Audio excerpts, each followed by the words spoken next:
What would you say to the person who almost killed you? When a single, careless mistake nearly costs you your life, the natural human instinct is to strike back with blinding fury.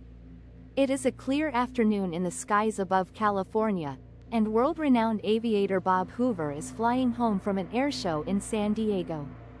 Cruising at just 300 feet in his propeller plane, he has no idea that a catastrophic error made on the ground is about to pull him and his passengers toward a sudden, violent disaster.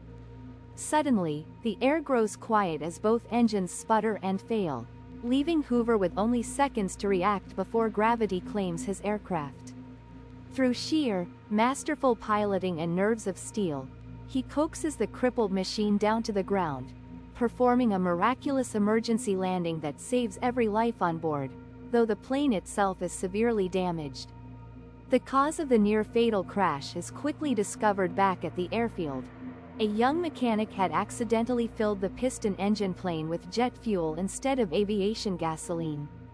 Inside the hangar, the young technician is physically sick with agony, weeping uncontrollably as he awaits the inevitable end of his career and the wrath of the legendary pilot.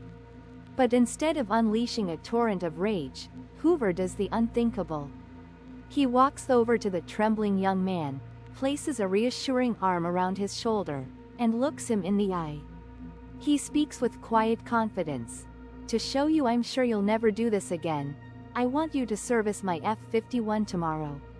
By choosing grace over condemnation in a moment of extreme crisis, Hoover did not just salvage a young man's career, he secured a lifetime of meticulous loyalty and devotion.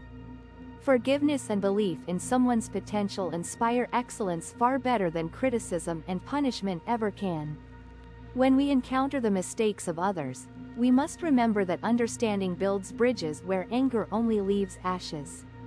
True leadership is not about punishing the error, but about empowering the person to never make it again. Subscribe for one story, one lesson, every week.